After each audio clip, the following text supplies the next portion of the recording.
তো এই বিএনপি গাড্ডায় পড়বে না, তো পাশে বাড়ির মুখলেস পড়বে।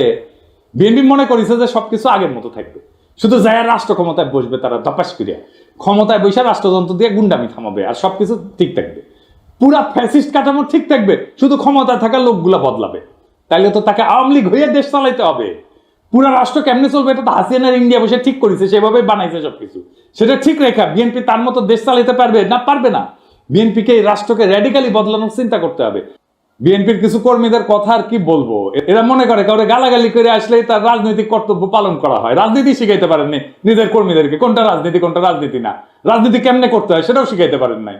আমি মাঝে মাঝে কমেন্ট গুলো দেখি, আপনাদের দেখাই। এই ভিডিওটা আপনারা দেখেছেন না? তারেক রহমানের বিরুদ্ধে যত রকম অপপ্রচার আছে সেগুলো ডিবাঙ্ক করা হয়েছে, মানে সেগুলোর বিরুদ্ধে বলা হয়েছে এবং সেগুলো দেখানো হয়েছে যে এগুলো অপপ্রচার আমি করেছি। আমি সেখানে এসে বিএনপি কর্মী গালাইতেছে, সে ভিডিওটা দেখিনি, থাম্বনেল দেখিছে। ওরে কেউ বলছে বা নিজেই বুঝিছে পিনাকির ভিডিও যা যা বিএনপির বিরুদ্ধে আছে তার নিচে গালাগালি করে আসবে। ক্ষমতার ভিডিও কলে দেখবে না, ভিডিও দেখলে পিনাকি ডলার পাবে। তোমরা ভিডিও দেখলে এত বড় লোক হবি যে হাইগার ডলারে পাশা মুসপি ওই আইসা থাম্বনেল দেখিছে আর কপি পেস্ট মারিছে। এইগুলো হইতেছে বিএনপির সমস্যা। এইগুলো চলে হুজুগে, ওই যে হুইনা মুসলমান আছে না, এগুলো হুইনা বিএনপি, আর এদেরকেই বিএনপি কন্ট্রোল করতে পারতেছে না। দেখেন কি বলে বিএনপির নেতা, রাজনৈতিক সংগঠন জামাত শিবিরকে উৎখাত করেই ছাড়বে। সে তার নেতার পক্ষ থেকে ব্যর্থহীনভাবে বলতেছে এই শাহজাদপুর, এই সিরাজগঞ্জের মাটিতে জামাত এবং এনসিপি নেতাদের কবর রচনা করা হবে। শুনে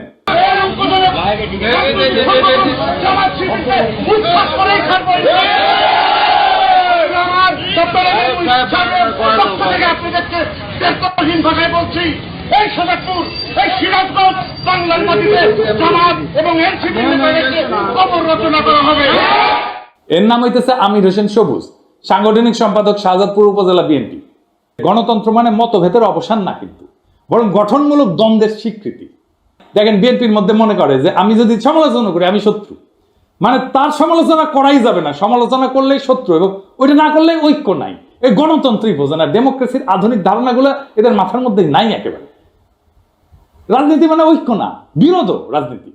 আমরা একে অপরকে শত্রু হিসেবে না দেখে বিরোধী বা অ্যাডভার্সারি হিসেবে মানলে গণতন্ত্র টিকে থাকে। ওনার একটা ধারণা আছে লেফট পপুলিজম বলে, তিনি যুক্তি দেন যে ডানপন্থী পপুলিজমের মোকাবেলায় বাম ঘেঁষা পপুলিজমের দরকার আছে, যেখানে জনগণের আবেগ, পরিচয় এবং প্রতিবাদ সংগঠিত হবে প্রগতিশীল রাজনৈতিক লক্ষ্য নিয়ে। তো ওই যে শতালমুখ বলতেছে যে গণতন্ত্র মানে সবাই একমত তা না, সবাই মিলে ঐক্য তা না, বরং গণতন্ত্র মানে হচ্ছে নিয়ন্ত্রিত নিয়মতান্ত্রিক মতবিরোধ এবং বিরোধিতা এসে থাকবে, তবুও সবাই খেলবে একই নিয়মে। মতবিরোধের ক্ষেত্র তৈরি করে রাজনৈতিক দলগুলো, এক দল বলবে বাজার অর্থনীতি দরকার, আরেক দল বলবে সমাজতন্ত্র দরকার, আরেক দল বলবে ইসলামী অর্থনীতি দরকার, এক দল বলবে আমার খেলাফত দরকার, এক দল বলবে কর বাড়াও, আরেক দল বলবে কর কমাও। এই যে প্রতিযোগিতা এবং মতানৈক্য, এটার নামই হচ্ছে অ্যাগনিজম, মানে স্বীকৃত দ্বন্দ্ব। এতে জনগণের ইচ্ছা প্রকাশ পায়, নীতি পরীক্ষা হয়, ভুল ধরা পড়ে, বিকল্প ভাবনা আসে। কিন্তু দল ভেঙে গেলে কি হয়? আর কেউ প্রশ্ন তোলে না, আর কেউ বিকল্প দেয় না, শুধু এক শাসক বা এক গোষ্ঠীর মতেই দেশ চলে। এটাকে বলা হয় ওয়ান কালার অথরিটারিজম বা এক রঙের এক চিন্তার একচ্ছত্র শাসন। তখন রাষ্ট্র গণতান্ত্রিক থাকে না, হয়ে ওঠে এক পেশে আদেশের কারখানা। তাই রাজনৈতিক দল ধ্বংস হওয়া মানে কেবল একটা সংস্থা বিলুপ্ত হওয়া না, এটা রাষ্ট্রের গণতান্ত্রিক কাঠামোর অন্তঃসার শূন্য হয়ে যাওয়া, জনগণের প্রতিনিধির কণ্ঠ নিঃশেষ হয়ে যাওয়া এবং রাষ্ট্রীয় পরিসরে শূন্যতার সৃষ্টি হওয়া, যা বিদেশি শক্তি স্থানীয় শোষক শ্রেণীর হাতে রাষ্ট্রীয় নিয়ন্ত্রণের রাস্তা উন্মুক্ত করে দেয়। তাই স্বাধীনতা, সার্বভৌমত্ব রক্ষায় রাজনৈতিক দলের বহুত্ব, কার্যকারিতা এবং গণভিত্তি অপরিহার্য। এবার প্রশ্ন উঠতে পারে, বিএনপির কি দায় নাই এই ধরনের ঘটনা ঘটায়? অবশ্যই আছে। বিএনপি বলতেছে তার দলের এই বেপরোয়া লোকদের ঠেকানোর জন্য রাষ্ট্র ক্ষমতায় যাওয়া দরকার। অদ্ভুত কথা, এই তত্ত্ব দিতেছে বিএনপির লোকেরা। বিএনপি কিন্তু এই কাজ করতে গিয়ে জন্ম দিছিল র্যাব, নিজের দলের গুন্ডাদের সামলাইতে পারতেছিল না, তাই র্যাব বানাইছিল। বিএনপির এইসব সোকল্ড ইন্টেলেকচুয়াল ইনফ্লুয়েন্সারদের সাথে কথা বলতে যাওয়াটাও একটা যন্ত্রণা। খোদা তাআলা আমার এমনই কপাল দিচ্ছে যে নিরেট মূর্খ, প্রফেশনালি আনসাকসেসফুল লোকগুলার রেফারেন্স দিতে হয়, একেবারে মূর্খ, কিছু জানে না। ইলিয়াস আমার উপরে খুব খেপা, এই জন্য খুব চেতিছে। ইলিয়াস কয় দাদা আপনি এইগুলারে কেন মেনশন দেন, ওদের জীবনের সবচেয়ে বড় পাওয়া গেছে, কিন্তু এইগুলা গুরুত্বপূর্ণ কারণ এরা যে কি মাল সেটা বিএনপির কর্মীদের বোঝা দরকার। তো কারণ বিএনপির কর্মীরা তো ওদের দিকে তাকায় থাকে, ওরা কি লেখে দেখে এবং সেটা অনুযায়ী কাজ করে। তো বিএনপির কর্মীরা বুঝবে না যে সে কাকে ফলো করতেছে, তাকে কে ইনফ্লুয়েন্স করতেছে সেটা দেখবে না, দেখার দরকার আছে তো ইলিয়াস। তাও আসেন আমি বিএনপি ওয়ালাদের দেখাই, দেখানো দরকার। এটা আমি এইভাবে সব কয়টারে বিএনপির অনলাইন কুতুবদের দেখাবো। একটা মানুষ দুনিয়ার জন্য কতটা ইউজফুল এটা বোঝার জন্য আপনি দেখবেন তারে কেউ রিক্রুট করছে কিনা, তাকে কেউ চাকরি দিচ্ছে কিনা, তারে কেউ বেতন দিয়া পালে কিনা, সে কি কাজ করে, কি কাজ করে খায়, পেট চালায় কি করে, তার সাথে প্রফেশনালি কে কানেক্টেড, এটা পাবেন আপনি লিঙ্কডইনে। আমি নিজেও এটা ঠাপ খায় এটা শিখেছি করে। আমার কাছে দাবি করেছিল একজন পিএইচডি আর ইউনিভার্সিটির টিচার, তো ওই লিঙ্কডইনে গেলে কলে আমি বুঝতে পারলাম যে ওই ক্যাঙ্কা পিএইচডি আর ক্যাঙ্কা ইউনিভার্সিটির টিচার। তো বিএনপির এই অনলাইন কুতুব লোকে বলে বিরিয়ানি আলম, কারণ বিরিয়ানির দোকান থেকে টেকা নেয়, সে দাবি করে সে মার্কেটিং করে দিছে তাই টেকা নিছে, ফেয়ার না। কিন্তু কামটা করে কি, যে কি কোথায় রিক্রুট করে ওটি আছে, হ্যাঁ একটা কনস্ট্রাকশন সার্ভিস দেয়, এরকম কোম্পানিতে কাজ করে। কি কনস্ট্রাকশন সার্ভিস দেয় সেটা হইতেছে সে কোম্পানির নির্মাণ সামগ্রী পরীক্ষা করে, যেমন কংক্রিট, অ্যাসফল্ট, মাটি, এগুলো গুণগত মান নিশ্চিত করে। আর কি এই অগ্রগতি পর্যালোচনা করে, প্রজেক্টের অগ্রগতি পর্যালোচনা করে, নির্মাণের বিভিন্ন পর্যায়ের নিরাপত্তার দিক যেমন কোড ফলো করতেছে কিনা এগুলো খুঁটিনাটি পরীক্ষা করে দেখে। তো এই কোম্পানির ব্র্যান্ড মার্কেটিং কনসালটেন্ট নিজেই দাবি করেছে যে ওই ব্র্যান্ড মার্কেটিং কি বুঝে, বানান করতে পারবে, ঢাকা ইউনিভার্সিটির সাংবাদিকতায় পড়ে মার্কেটিং শিখে গেছে, বাবা বড় তালে বড় এসে গেছে। আচ্ছা কাজ করে কি, ওই লিখিছে ও ফটো তুলে ভিডিও বানায়, উরে বাবা কোম্পানির প্রোগ্রামে, এটা হইতেছে ওর কাজ। কোম্পানির ওয়েবসাইট তৈরি করেছে, লোক পাই নাই ওরা দিয়ে তৈরি করাইছে। কোম্পানির আইটি সাপোর্ট দেয়, অ্যাডমিন সাপোর্ট দেয়, জিমেল সুইট দেয়া মেল ম্যানেজমেন্ট করে। এর মধ্যে ব্র্যান্ড মার্কেটিং কোনটা বলেন তো? আপনারা তো মার্কেটিং এ অনেকে পড়াশোনা করেছেন, বলেন তো কোনটা? আচ্ছা সবচেয়ে বড় কাজ যেটা করে সেটাই কিন্তু কই দেয়, গুগল ড্রাইভে কোম্পানির গুরুত্বপূর্ণ ফাইল আপ করে। আজকের তরুণ ওরে আপনি বস মানবেন। আমার ভিডিওতে অনেক মার্কেটিং ডিরেক্টর, সিইও, কোম্পানির মালিক দেখেন, আপনি ওরা রিক্রুট করবেন মার্কেটিং এ, জুনিয়র পজিশনে রিক্রুট করবেন না তো। আমার জীবনে একটাই বিষয় ছিল, হ্যাজাকের ল্যান্টার্ন কেমনে জ্বলে, কারণ পুরা যায় তো, তারপরে কেমনে জ্বলে। এই বিরানি আলমরা দেখার পর আমার বিষয়, বিরানি আলমরা কে বেতন দেয় এই কাম করার জন্য? এই লোক বিএনপির অনলাইন কুতুব, অনলাইন ইনফ্লুয়েন্সার। এর বিএনপি কর্মীরা দেখে, তারপর যা বলে উগড়ায় দেয় নানা জায়গায়। তো এই বিএনপি গাড্ডায় পড়বে না তো পাশে বাড়ির মুখলেস পড়বে। বিএনপি মনে করেছে যে সবকিছু আগের মতো থাকবে, শুধু যায় রাষ্ট্র ক্ষমতায় বসবে, তারা তপাস করিয়া ক্ষমতায় বসে রাষ্ট্রযন্ত্র দিয়ে গুন্ডামি থামাবে, আর সবকিছু ঠিক থাকবে, পুরা ফ্যাসিস্ট কাঠামো ঠিক থাকবে, শুধু ক্ষমতায় থাকা লোকগুলা বদলাবে। তাইলে তো তাকে আওয়ামী লীগ হয়ে দেশ চালাইতে হবে। পুরা রাষ্ট্র কেমনে চলবে এটা তো হাসিনার ইন্ডিয়া বসে ঠিক করেছে, সেভাবে বানাইছে সবকিছু। সেটা ঠিক রেখা বিএনপি তার মতো দেশ চালাইতে পারবে না? পারবে না। বিএনপিকে এই রাষ্ট্রকে র্যাডিক্যালি বদলানোর চিন্তা করতে হবে। এই বিএনপির 31 দফা অতি দুর্বল রাজনৈতিক কর্মসূচি। আমি শুধু কয়েকটা দেখাইছি, পুরাটা ইচ্ছা করে মায়া করে দেখাই নাই, উচ্চ কক্ষ নিয়ে দেখাইছি না। এত দুর্বল, আপনাদের চিন্তাই ঠিক নাই, আপনাদের রাষ্ট্র নিয়ে সিরিয়াস কোনো চিন্তা নাই, আপনারা ক্রিটিসিজম ইন্টেলেকচুয়ালি ডিফেন্ড করতে পারেন না, গালাগালিতে নামায় দেন কর্মীদেরকে। আমি বলতেছি পারবেন না এইভাবে পারলে হাসিনাই ক্ষমতায় থাকতো। হাসিনার একটা বিশাল ইন্টেলেকচুয়াল বাহিনী ছিল, ইন্ডিয়ান ইন্টেলিজেন্সিয়ার ফুল সাপোর্ট ছিল। আপনার কিছু নাই, বাস্তবিকই কিছু নাই, দেখাই দিলাম হাতে নাতে। আপনাদের রাষ্ট্রচিন্তকদের আমার সাথে ডিবেটে বসাই দিয়েন, 5 মিনিটে রণে ভঙ্গে দিবে, টিকতেই পারবে না কোনো আলোচনা। এটা অহংকার না, এটা রিয়েলিটি, মেনে নেন এই রিয়েলিটি। শেখ মুজিব কইছিল না শরদ্দীর বদিগার, রিয়েলিটি মেনে নাও ভুট্টোরে। আপনাদের রিয়েলিটি মেনে নিতে হবে। তাহলে বিএনপির কি করা দরকার?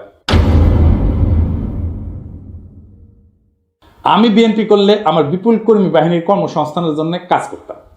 আমি প্রফেসর ইউনূসের সাথে বসে বলতাম, স্যার আমার 1 কোটি কর্মী আছে, এদের কাজ দিতে হবে, বুদ্ধি দেন, সাহায্য করেন।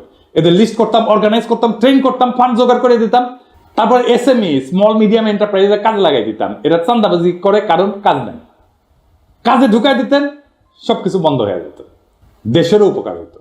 আমি মনে করি এমনকি তারেক রহমানের একটা ফুল টাইম জব থাকা উচিত, উপার্জনের উপায় থাকা উচিত। ব্যবসা না চাকরি, চাকরির অভিজ্ঞতা ছাড়া আপনি পৃথিবীতে আপনার ইউজফুলনেস প্রতিষ্ঠা করতে পারবেন না। উনি যখন রাষ্ট্র ক্ষমতায় যাবেন তখন সেটা বাদ দিবেন।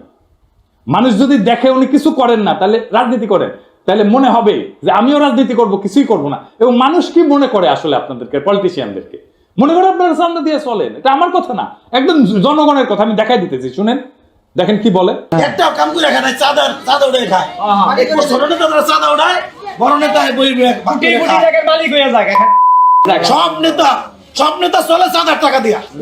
কোন নেতা কাম করে কইতে পারবে যে আমি কাম করি না ভাই? সব নেতারা খায় 4,000 টাকা, 4,000 টাকা খাইয়া সব নেতার সংসার চলে। আর বাচ্চা কাছে পড়ালেখা করে 4,000 টাকা দিয়া। ওরা সংসারের মধ্যে মার্কেট করে, টাকা পয়সা দিয়ে মার্কেট করে, যে পানিটা কিনে খায় 4,000 টাকা দিয়া। চাঁদার টাকা ছাড়া কোনো সংসার চলে না। ওরা চিকিৎসা করতে যায় বাইরে, বাইরে বিদেশে চিকিৎসা করতে যায় চাঁদার টাকা দিয়া। আপনি খোঁজ নিয়ে দেখেন, যত বড় নেতা হোক এই চাঁদার টাকা খাইয়া নেতামি করে। প্রত্যেকটা নেতা চাঁদার টাকা খায়, প্রত্যেকটা কর্মী চাঁদার টাকা খায়। কোন দলে সাদাবাজ থাকবো না বাংলাদেশে। চাঁদার টাকা খাইয়া এরা রাজনীতি করে। এখন চাঁদা বন্ধ হইলে রাজনীতি কেউ করবে না। চাঁদা বন্ধ হয়ে গেলে রাজনীতি কেউ করবে না। যে ধান্দা নাই না রাজনীতি করবো কেন? কাম করে খায়। চাঁদাবাজি আছে জড়িত, আপনি খোঁজ নিয়ে দেখেন ভালো মতন। দেখেছেন, রেসপেক্ট করে না তো পলিটিশিয়ানদেরকে। কেন করে না? কারণ আপনাদের মনে করে আপনারা চান্দা দিয়ে চলে। বিএনপি এখন একটা সন্ধিক্ষণে দাঁড়ায় আছে। সামনে দুইটা পথ, একটা আত্মধ্বংসের আর একটা নবজন্মের। আপনি যদি রাজনৈতিক দল হিসেবে জনগণের কাছে ফিরে আসতে চান, তাহলে এই মুহূর্তে আত্মসমালোচনা, কাঠামোগত সংস্কার এবং র্যাডিক্যাল চিন্তার সাহস দেখাইতে হবে। বিএনপি যদি ভাবে তার পুরনো কাছে ফিরে গিয়ে ক্ষমতা ফিরে আসবে, তার দিবা স্বপ্নের বেশি কিছু না। এদেশের জনগণ নতুন কিছু চায়, নতুন রাজনৈতিক কল্পনা, নতুন নৈতিক নেতৃত্ব, নতুন র্যাডিক্যাল চিন্তা। যারাই নতুন চিন্তাকে ধারণ করবে তারাই ভবিষ্যতের নেতৃত্ব দেবে। একজন প্রকৃত রাজনৈতিক নেতা শুধু বক্তৃতা দেন না, কর্মীদের কাজ দেন। শুধু ভীষণ দেন না, সেই ভীষণ বাস্তবায়নের গাইডলাইনও দেন। যদি আপনার দলের কর্মীরা আজকে হুজুগে চান্দাবাজে পরিণত হয়ে থাকে, তাহলে তার দায় নেতৃত্বকে নিতে হবে। তারেক রহমানের উচিত এখনই জব হোল্ডারদের মতো আচরণ শুরু করা। তাকে একজন ওয়ার্কিং স্টেটসম্যান হতে হবে, শুধু প্রবাসী ভবিষ্যৎ প্রধানমন্ত্রী না। বিএনপির সামনে এখন তিনটা বড় কাজ: নিজের কর্মী বাহিনীকে প্রশিক্ষণ দিয়ে উৎপাদনমুখী কাজে লাগানো, র্যাডিক্যাল স্টেট রিফর্ম পরিকল্পনা নিয়ে জনগণের সামনে হাজির হওয়া, আর 3 নাম্বার দলে থাকা ডিজিএফআই চাঁদা খাওয়া, রয়ের টাকা খাওয়া, নব্য দালাল, বেকার, অনলাইন কুতুবদের চিন্তাহীন দৌরাত্ম্য থামানো। এই রাজনৈতিক বিশৃঙ্খলা, ছিন্নমূল নেতৃত্ব আর চিন্তাহীন কর্মী নিয়ে রাজনীতির পরিণতি একটাই, নতুন করে একনায়কতন্ত্র আর গভীর বৈদেশিক হস্তক্ষেপ। বর্ষা বিপ্লবের চেতনাকে গণতান্ত্রিক কাঠামো থেকে তাড়াই দেয় এক ব্যক্তির ভাবমূর্তি কেন্দ্রিক প্রজেক্টে পরিণত করা। আপনারা যদি সত্যি শহীদ জিয়ার উত্তরাধিকার হন, তাহলে শহীদ জিয়ার মতো করে রাষ্ট্র গঠনের স্বপ্ন দেখে মাটি কামড়ায় জনতার ভরসা অর্জনের রাজনীতি করে। না হলে ইতিহাসের ডাস্টবিনে আপনাদের জায়গা হবে। এই সময়টাতে যারা সাহস করে সত্য বলছে, তারা বিএনপির শত্রু না। এই হুঁশিয়ারি শোনা না হলে সামনের দিনগুলোতে আপনাদের পতনই কেবল অনিবার্য না, তা হয়ে উঠবে ইতিহাসের এক করুণ ট্র্যাজেডি। সময় আছে, বদলান, নয়তো ইতিহাস বদলায় দেবে আপনাদেরকে। ইনকিলাব জিন্দাবাদ, গণতন্ত্র জিন্দাবাদ, রাষ্ট্র রূপান্তরের রাজনীতি জিন্দাবাদ।